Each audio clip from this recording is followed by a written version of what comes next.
Hi everybody, Jimmy J here. I hope you had a good New Year. I didn't go out actually last night, and yesterday I finished this tune, so I thought I'd quickly talk about it now while it's still fresh in my head.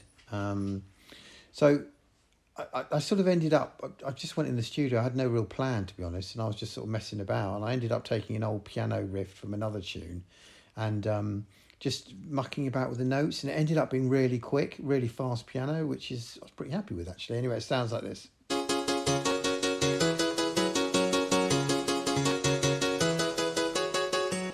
So I had that really fast piano, and then I know Logic has, it's funny because some tunes don't need a lot of stuff in them and other tunes do need a lot. And this particular tune, because I've made the tune now, I can tell you it needed a lot of stuff in it. I didn't know it at the time when I was starting to make it, but now I've finished it. You know, it didn't require a lot, and Logic has a bank of sounds. It's got like, I don't know, 3,000 or 4,000 different sounds. So what I was being a bit lazy, and I thought, you know what, here is the notes for the piano. I thought, you know what, I'm just literally just going to copy that into this bank of sounds. I'm going to flick through the bank of sounds, and I'm going to see what I can come up with. And one of the noises I came up with was this. I'll just take the piano out.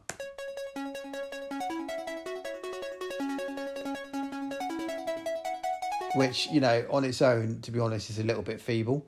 But then I thought, okay, so let's go and find another one. And I found this one.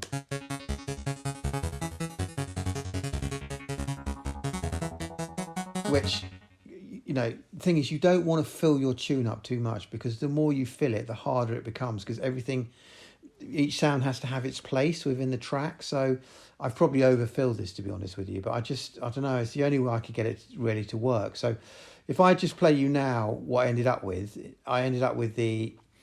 both noises from the sound bank, the piano, some strings, some piano bass, and some sine bass. And let me just stick the drums in there as well, and then you'll be able to hear kind of what's going on. It ended up sounding like this.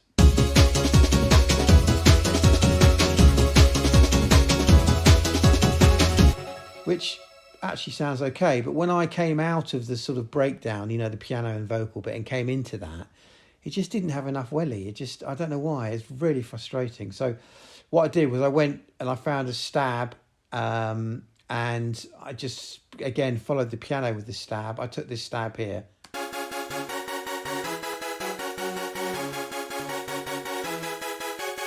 I didn't want that to be the dominating noise, so I kept it quite low in the mix. But actually it makes quite a bit of difference, because now if I play it,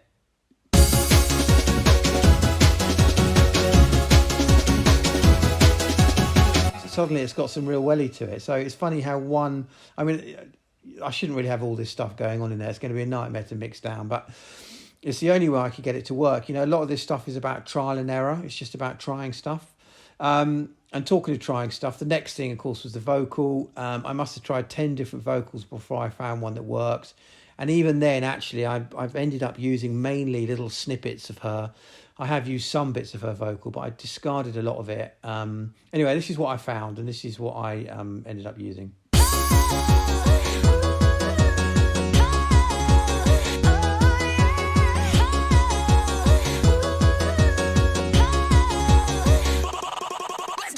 So it's pretty cool, actually, because there's only snippets, but she's got quite a high tempo, and she's got a lot of energy in it, which is fantastic. So once I had that, and I knew I had, you know, the vocal and the piano.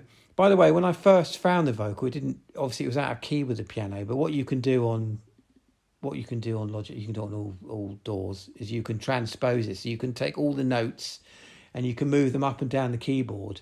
And that's what I did until I found that it fitted. You just listen to it by ear. So you play the vocal and the piano together, move the piano notes up and down the keyboard until you can get it to fit by ear. And that's what I did until I got it right. So once I had that, I knew I had at least had the basis, and I could start making the tune. So if we just follow this yellow bar at the top, what I did initially was I just started off by playing a little bit of, not all of the chorus, but some of the chorus, right at the start with one of my little Logic noises, and it sounds like this.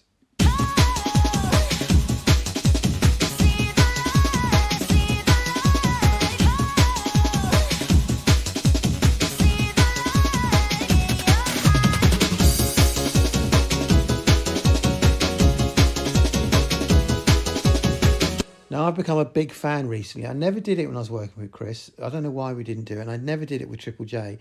And that is having vocal and then the piano coming in after the vocal. And it's something I've started using quite a lot in my tunes lately. And I think it's quite effective. It's just when that piano kicks in, it gives you that little sort of that lift. So anyway, we've got the vocal and then we have a bit of piano. Obviously, we've got some bass and stuff going on in there. And then if we just follow this yellow bar at the top, thing about making tunes, hardcore particularly, is it's a lot of repetition. You don't notice it when you're listening to it, but it is. So we've gone vocal, piano, and then we're going vocal with the piano. And that sounds like this.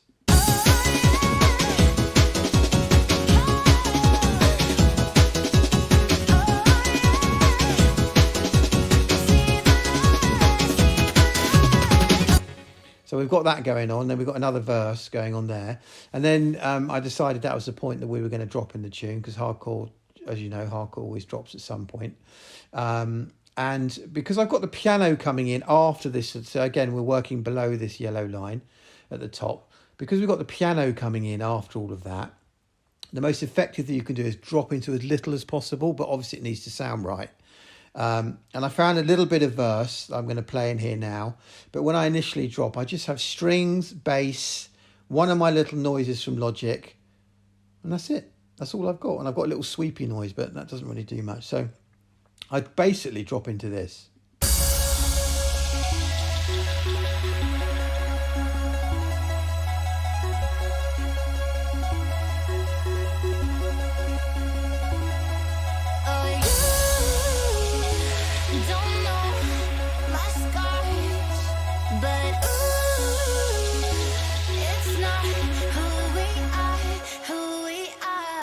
So I've got that little bit of vocal going there. And what's great about that bit of vocal, actually, because it's a sample, what's great about it is her vocal carries over into the next bar. So right at the end here, right at the end of this yellow bar at the top, if you look at this vocal here, she carries over.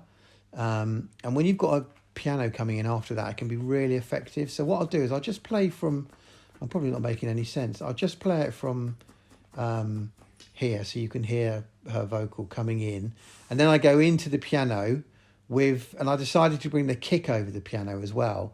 What I'm going to do is I'm going to play it from that bit of vocal all the way through with the kick, the chorus, and then you'll hear it drop in, and hopefully it'll work okay. So here we go. Don't know my scars, but it's not who we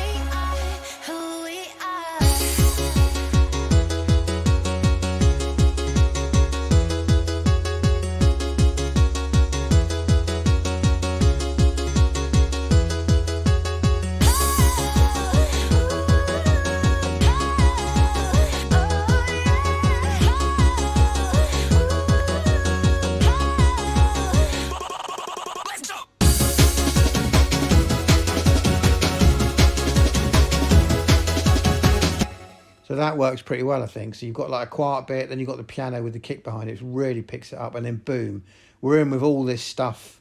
But it seems to work, so if it works, then I'm happy to leave it like that. And then, of course, we're in the sort of heart of the tune, so then we're running along. We've got our vocal, we bring our vocal chorus back in again, because it's about repetition, then into our strings, and then back into our vocal, and then we get to the point where we need to, I'm going to post this at the end so you can hear it anyway, and then we get into our bit where we drop into our stab. So I'll just play the crossover from the sort of piano-y bit to the stabs, just so you can hear it. Here we go.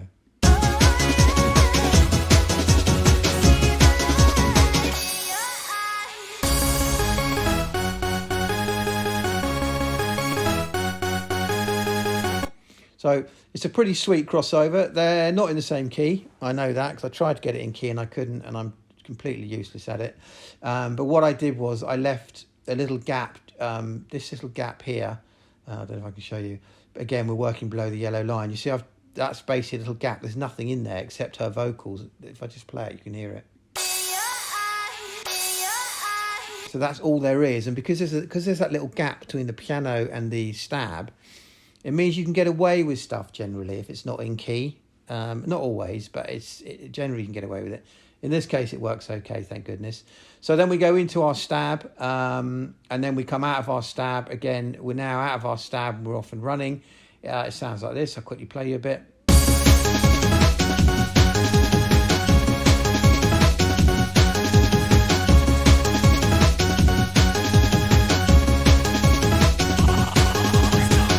So we've got that going on. And then for the second half of the stab, what I've done is I found a little bit of scratching, which actually is not perfect. I'm not terribly happy with it. I might end up changing it, but I've just struggled to find anything else. Normally I'd put a few little bits in the let's goes and okays, and I did try that, but it didn't work for some reason. So I found this little bit of scratching. Not sure whether to leave it or not, but anyway, it sounds like this.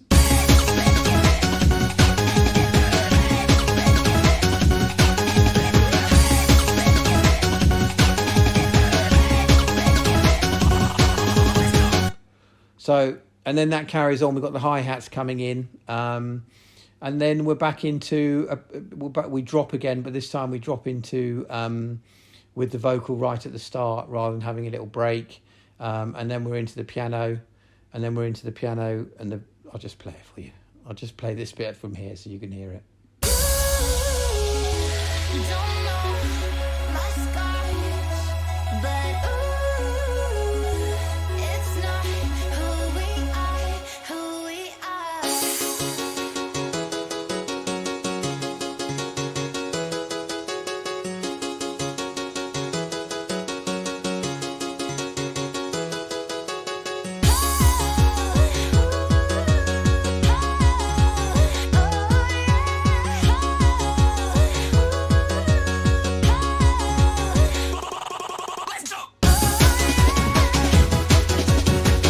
What I've done here is when I've come back in with the vocal. One thing that's really effective actually is when you go into piano on its own, so you're coming into piano on its own, if you don't have any bass behind it, it really lifts the piano, makes it sound quite twinkly. I mean, you have to play around with it. Sometimes it works, sometimes it doesn't. And I think at the front bit, where I've had the piano coming in here, yeah, I've kept the bass in. And then at this bit, I've taken the bass out in this section. Again, it's this bit here, for those of you that... It's this yellow piano bit. There's no bass underneath it. This is the bass here in red. I've taken it out and then I've brought it in when the chorus comes, when the vocals come in, which are underneath there, which in this section. So, you know, it's just trial and error. You just need to play around with stuff. I mean, you know, I spend hours just messing about with pianos and vocals, you know, trying to get it right. And that's it really. I just wanted to make one other comment, and that was about drum fills. So generally I use 2 drum fills. I'll use one that I'll use during the main tune. So when the tune's running along and you want to switch from one thing to another, I'll use it. And then I'll have another drum. So let me give you an example here. Look, this is a little drum fill I've got here. It's this one here, this purple one. If I just play that, hopefully that'll play. So that's a little drum fill that I would use. So if you might be able to hear if I just play that little section. Sorry, I hope I'm not boring you. I'll just play that section and you can hear that drum fill. I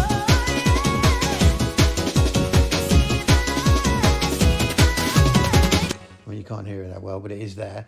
And then I have another drum fill that I use for sort of when I'm actually going, you know, out of one major part into another major part. And I found this one and it was just so awesome. I just had to play it for you. Listen to this.